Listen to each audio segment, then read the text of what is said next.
John Jasper started EPC in 1992. He saw a need in the gas processing industry, and he thought that he could meet that need. One of the reasons we went through our restructuring in 2016 from EPC to Jasper Ventures Incorporated is it was very important for us to take the reputation that our dad has built and to be able to carry that on and to carry that name on. When we went to Daddy's 25th anniversary party, I was really blown away by what Jasper Ventures has become.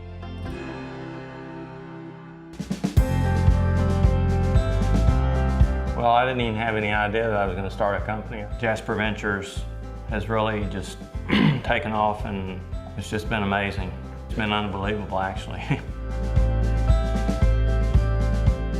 My parents were great. I couldn't have asked for a better family life growing up.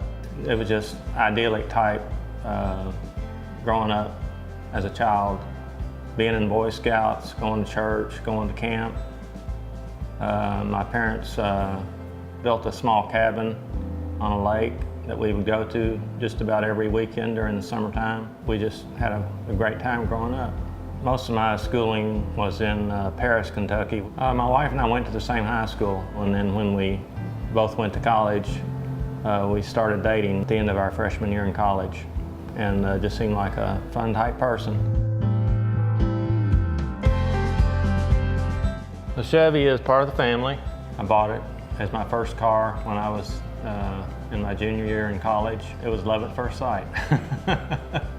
My wife and I were already dating, and we had a lot of dates in that car. I stopped driving it after our second child was born. Yeah, I didn't do anything to it over the years. It primarily collected dust. After we'd been married a year, and we came to Texas with Humble Oil and Refining Company, which is now Exxon. Carrie Ann she was the first and always been the boss. Then Janie, my second one, came around. She was the peacemaker. And then Brent came. He held everything together, but they've grown up to be best friends. If anybody was in the oil and gas industry in the 80s, they remember when the bottom fell out. It was pretty bad. We went from having a lease on 50,000 square feet of office space to basically having no work in a period of just a few months. It was devastating. You remember the effects and what it did to your family and what it does to your projections on what you're going to do with the rest of your life.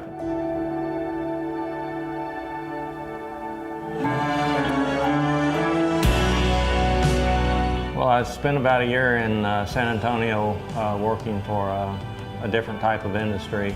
And then he got hired here by Petrofac, which was a really good company he had worked for in consulting. Left in March of '92 and started a company called Engineering Procurement Construction. He said, we'll call it EPC. Most of the first projects we did, we didn't really make any money on them. We just we made enough money to keep our heads above water. And the industry was really pretty dead from '92 until about 2005 or 2006, and that's when we started actually getting some projects that we can make some money on.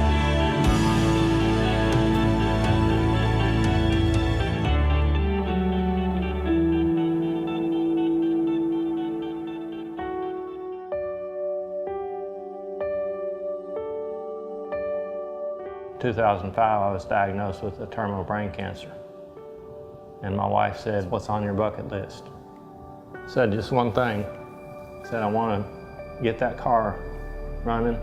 So we did over a period of 2 years, we did a full restoration on it, and it runs and just like it did 50 years ago.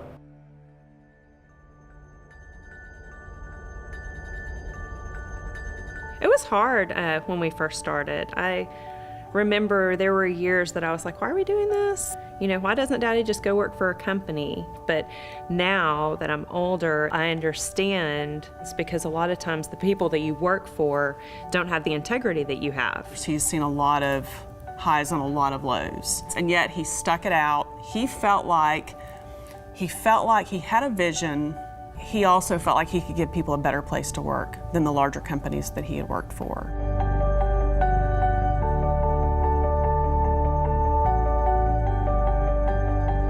So when Dad approached me in 2011 about joining the family business, that I really wasn't sure about working for a small company. The more we talked about what his needs were, I realized that I had the skill set that could help him. It hit me that I was going to have an opportunity to do something that I would have never imagined.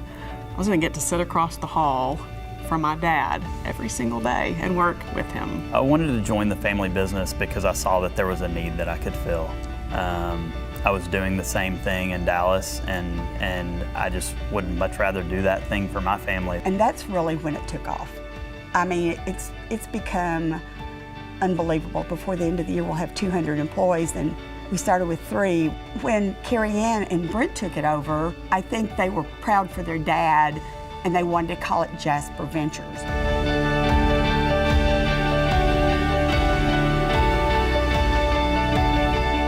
All of the work that we've done to restructure Jasper Ventures was done so this company would be standing in the future.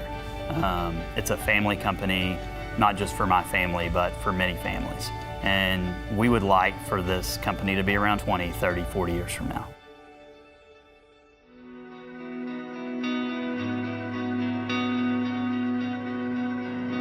Well, I think it's probably every dad's dream. Such a blessing to have them contributing and carrying on the legacy. I want it to be known as the company to work for. I want our employees and their families to be happy, and that's what I want people to be able to say.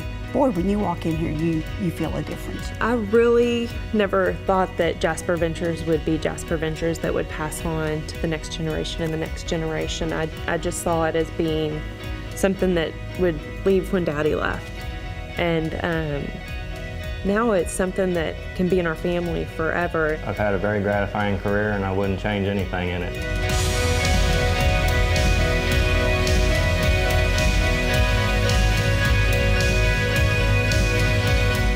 We dedicated the company to the Lord, and He's blessed it so richly that it's just been beyond anybody's imagination, especially mine.